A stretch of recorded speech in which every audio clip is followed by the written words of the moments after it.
Dragon Ball Z Budokai Tenkaichi 2 is my very first Dragon Ball Z game. Well, not only is it my very first Dragon Ball Z game, but it was my introduction to the Dragon Ball universe and Dragon Ball franchise. I have a confession though. Originally as a kid, I did not like nor was interested in anything Dragon Ball. I would hate seeing those late night Toonami ads being told that Cartoon Network was going off the air for the night and becoming Toonami. Every time Dragon Ball Z was on, I'd roll my eyes and switch it off. But then one day something happened. The PlayStation 3 had just come out and my older cousin was selling his PS2 along with some games in order to get some cash to buy it. However, he was having a hard time selling a few of those games. So he gifted me Budokai Tenkaichi 2. Whatever, I thought. But hey, at least it was a free game. What followed shortly after was the development of my admiration for the Dragon Ball franchise. So the question now is the game actually any good, or is it my nostalgia for it keeping it on a pedestal? Oh yeah, this is a banger. There's a total of 10 things to choose from in the main menu. Dragon Adventure is basically the story mode of the game. It starts off with Raditz in the Saiyan Saga all the way to Gogeta's battle with Omega Shenron in Dragon Ball GT. That's right. This game includes Dragon Ball GT, although it is a little butchered, but I will get to that later. The game also has a little bit of post-game, but I will also get to that later. Like stated earlier, it starts off with Piccolo fighting Raditz and slowly makes its way telling the story of the anime. It has iconic fights, including Super Saiyan Goku fighting Frieza on Dying Namek, our heroes fighting Majin Buu in Otherworld, and many more, including stories and fights from the Dragon Ball Z movies. The story ends with Dragon Ball GT and Goku and Vegeta fighting Omega Shenron. However, it's not exactly like in the anime. They beat Omega Shenron in their Super Saiyan 4 forms, then revert back into their normal forms from Dragon Ball Z. This game does not have Dragon Ball GT Kid Goku or Vegeta's GT character design. It's very weird seeing Super Saiyan 4 revert back into Goku and Vegeta, especially with them wearing different clothes and everything. It's quite strange, but very interesting at the same time. Of course, the story feels incredibly rushed when compared to the long anime and removes a lot from it. However, all the important details remain,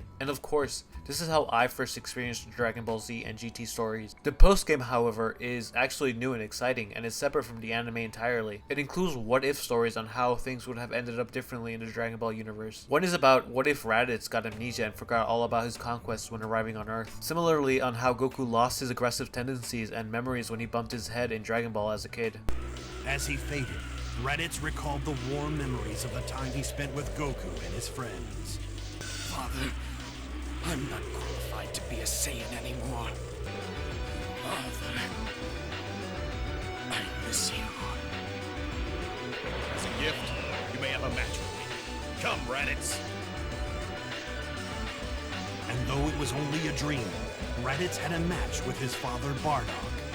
These are missions I think Dragon Ball fans will probably find the most refreshing and exciting. Next on the list is Ultimate Battle Z. Essentially, these are just towers that are present in many other fighting games like Mortal Kombat. That's all I basically have to say about this game mode. You climb the tower until you win. Dragon Tournament is kinda insane. There are 3 types of tournament. These include World Tournament, the Cell game, and the World Martial Arts Big Tournament. These can be a bit tough because your health does not fully recover at the start of a new fight. The health you were left with in a previous fight rolls over and only slightly recovers at the start of the new fight. While trying different characters, I came to the realization of something. These characters are not at all properly balanced. In fact, some of these are very broken. Look at Future Trunks and how I can easily just spam a special ability.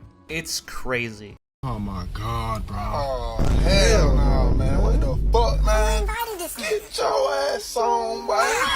You get your goddamn ugly ass on. There are also some giant characters to pick from, like the giant great apes, Janemba, and many more. Those are so annoying to fight and honestly just ridiculous. What is this? You can't even grab them. You can't even use some of the special abilities on them.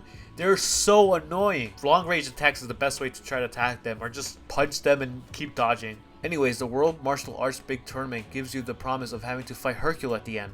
However, after finally beating it, this happens. Alright, finally the showdown with Hercule! My stomach hurts. And I really wanted to fight too. Oh, I guess this means you're the champ this time. Well then, take your pride. But hey, at least we make Android 18 blush, so a win is a win. Good, just as I expected. Dueling is getting right into a quick fight with either the computer or with another player if you have a second controller. You can have up to 5v5s in this game mode. Ultimate training is simply just practicing and getting familiar with the controllers. Also very interesting seeing this Vegeta design with purple hair. Evolution Z is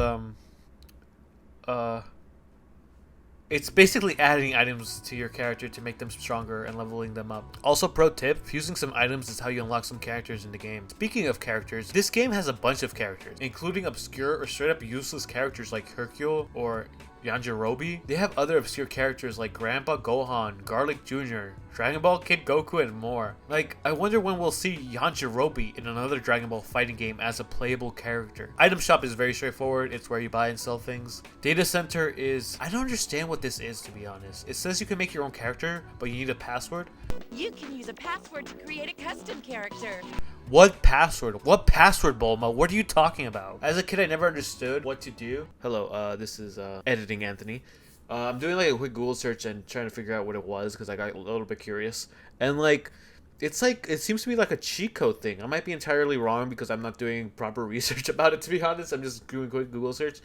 And it's like, it definitely looks like it's just a bunch of, the passwords are just a bunch of cheat codes you would put in to like unlock really strong characters and like leveled up characters, maxed out characters or whatnot. I don't know why they use the terminology create your own character because that is not at all what it is. So it's very interesting to point that out. But yeah, back to the video.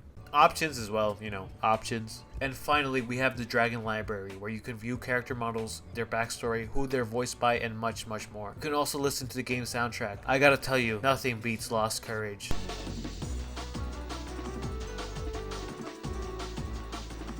The game's characters aren't balanced properly, which can leave room for exploitation and unfair fights. However, it's still a lot of fun and something I've missed. There hasn't really been a fighting game like this since Raging Blast 2. Kakarot, Fighter Z, and Xenoverse aren't bad games by any means necessary, but they feel very different from this. Fighter Z for obvious reasons, being a 2D fighter, but Kakarot is a single-player fighting game, while Xenoverse characters are so small on the screen in comparison. Furthermore, Xenoverse ability setup is much more intuitive in comparison, which I won't get into in this video, but the point is that there's something special about Budokai Tenkaichi 2, being more simple and having the fight feel much more close and personal. However, we just might be getting that when Budokai Tenkaichi 4, or what it's called now, Sparking Zero, comes out soon. If you'd like me to review another Dragon Ball game, make sure to like and comment. I got a few, including some good ones and some not so good ones. And of course, subscribe to be part of the first 1,000 subscribers. Thanks for watching. Bye-bye!